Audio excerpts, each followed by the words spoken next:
جی بالکل، اس وقت یہاں پر بتاتا چلوں کہ لاہور کے اندر سیاسی اور مذہبی جماعت کے احتجاج کے باعث جو صورتحال ہے روڈز کی، تو لاہور کا مین روڈ جو Multan road G T road کی جانب جانے والا روڈ ہے، اس کو کنٹینر لگا کر مکمل طور پر جو ہے وہ بند کیا ہوا ہے۔ شادرہ پل کو جو ہے وہ بند کر دیا گیا ہے تاکہ لاہور کے تمام داخلی اور خارجی راستے جو ہیں ان کو بند کیا گیا ہے، اور کوشش کی جا رہی ہے کہ جو مظاہرین ہیں یا احتجاج کرنے والے لوگ ہیں ان سے جو ہے ان کو لاہور سے باہر نہ نکلنے دیا جائے۔ جو سیاسی اور مذہبی جماعت کا ایک لاہ عمل تھا وہ اسلام آباد پہنچنے کا تھا، لیکن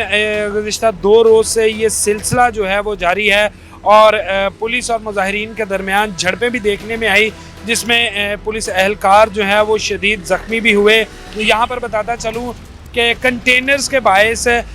جو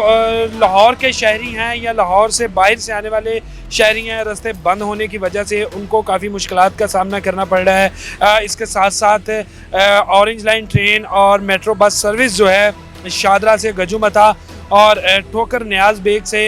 ڈیرہ گجرا تک جانے والی دونوں سروسز کو جو ہے وہ بند کر دیا گیا ہے تاکہ عوام کو جو ہے نقصان نہ پہنچے، ان کو محفوظ بنایا جا سکے، ان کی جان و مال کی حفاظت کی جا سکے۔ اس کے ساتھ ساتھ لاہور کے علاوہ اگر ہم پنجاب کے دوسرے علاقوں کی بات کریں، خصوصی طور پہ وفاقی دارالحکومت اسلام آباد کی بات کریں،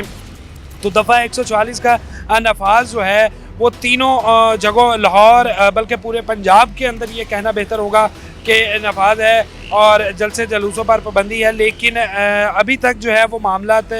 جوں کے توں ہیں۔ پولیس اور انتظامیہ کی کوشش یہی ہے کہ مذاکرات کے ذریعے اس مسئلے کو حل کیا جائے، لیکن دوسری جانب سے بضد ہیں کہ فوری طور پر نکلا جائے گا، اسلام آباد پہنچا جائے گا اور وہاں پر جا کر اپنے مطالبات کے حق میں جو ہے وہ مظاہرہ کیا جائے گا۔ لیکن اس کے ساتھ ساتھ اصل مسائل کا سامنا عوام کو ہے، لاہور کے اندر آنے والے لوگ، اور خصوصی طور پہ آج ویکنڈ ہے